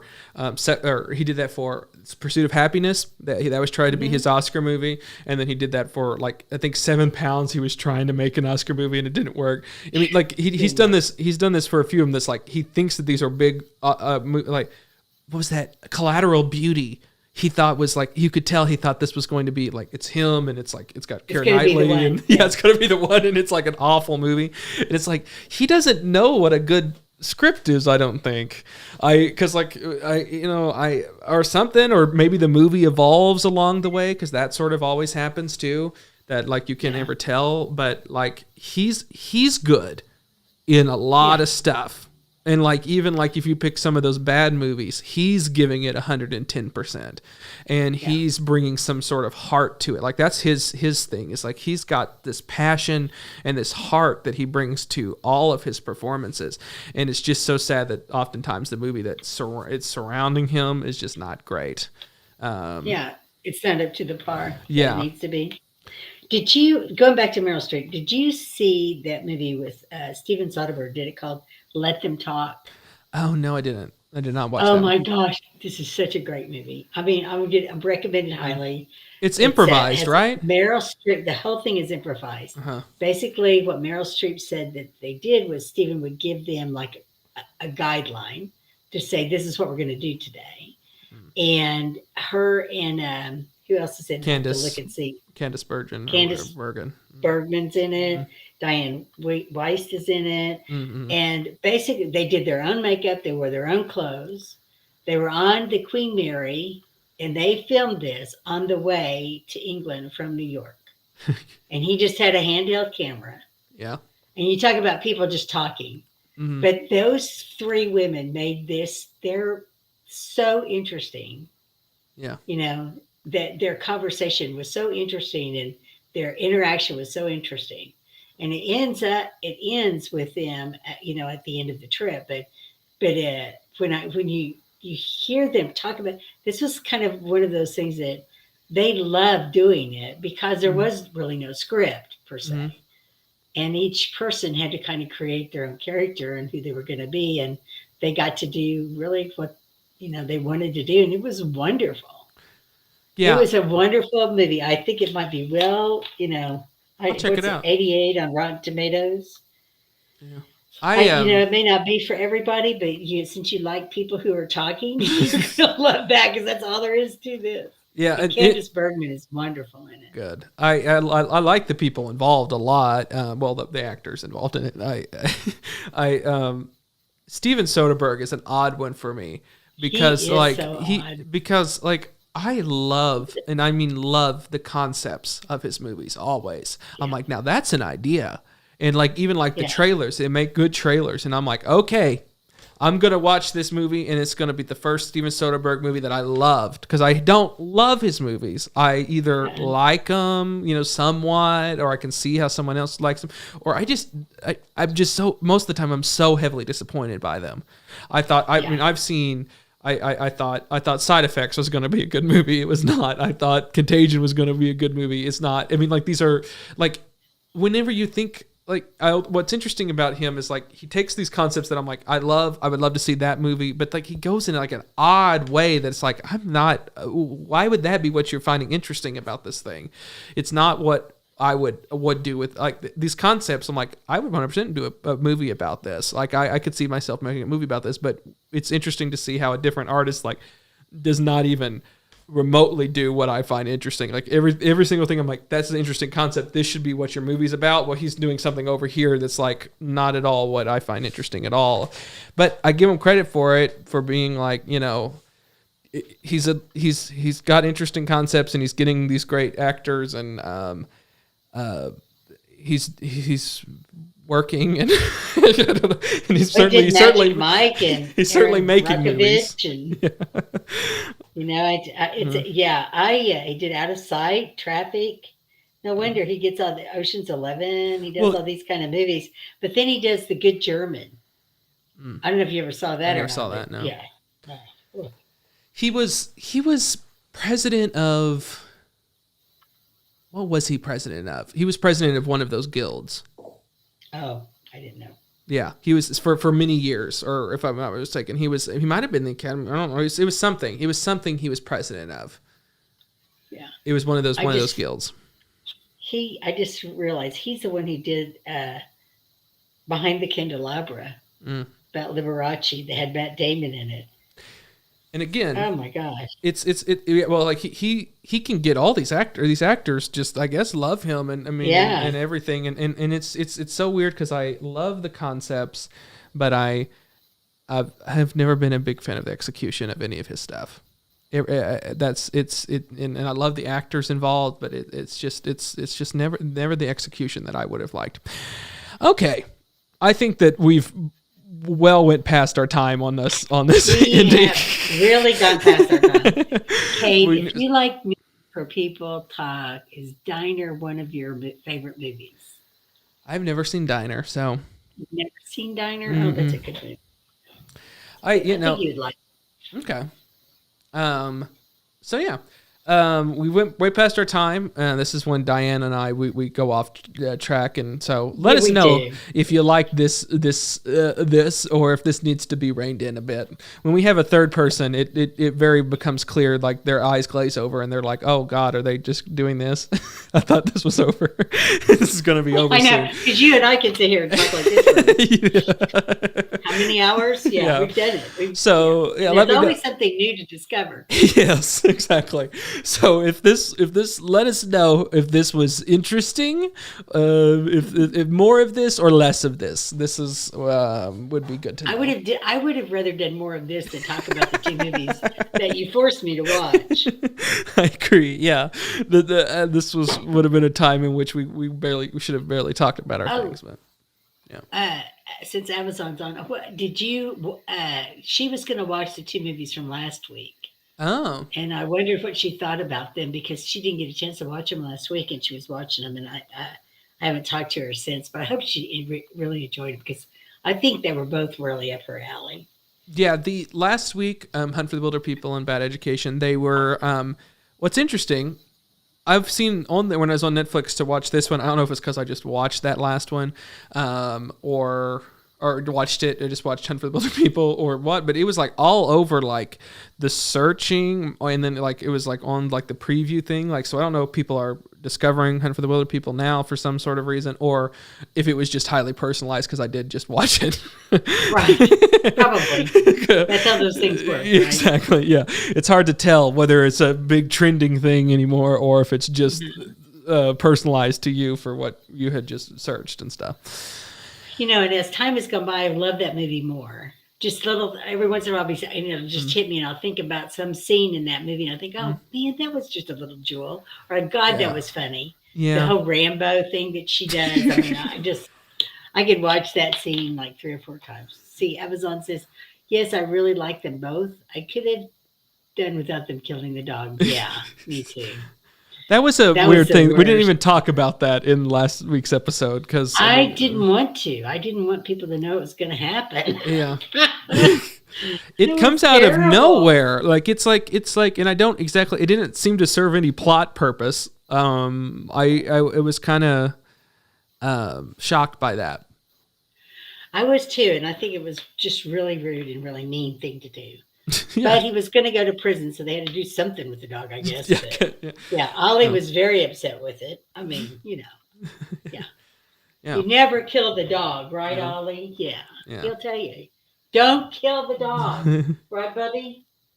It's a go dog. You never kill a go dog, right? Yeah. He's saying no, you never killed him.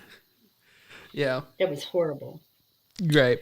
Well, I think that's it for this week. Thank you all. For me, that's kind of a trope. True. Yeah. True. Okay. Anything to say, Diane, before we close off? Go enjoy the Oscars. Go enjoy the Oscars. Listen to so many sequels. Is that what? Yes. Yeah, that's Andrews. Yeah, because they're doing an Oscar show, right?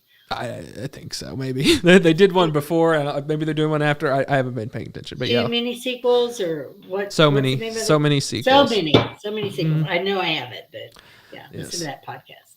And cookies. Cookies. Find the cookies. Find the cookies. Yeah. So yeah, I mean, if you wanted to. I mean, our Girl Scout cookie video is doing pretty good. So if you haven't checked that out, then check that out. Diane's in that and a few other people that we know. And pretty soon, I'll just announce this here since it will be announced very shortly. There will be a second podcast coming to the K. Thomas YouTube channel where I sit down oftentimes with Alex. That's why Alex will be here sort of previewing that. And we talk with our friends and we talk with different people. And it's a fun sort of more laid back thing where we're not talking about movies or not going over to try Girl Scouts. It's just some great conversations. So if you enjoyed this last part of this will be stuff like that you would expect from that. Just great conversations with people. You could enjoy a conversation of two 20-something-year-olds.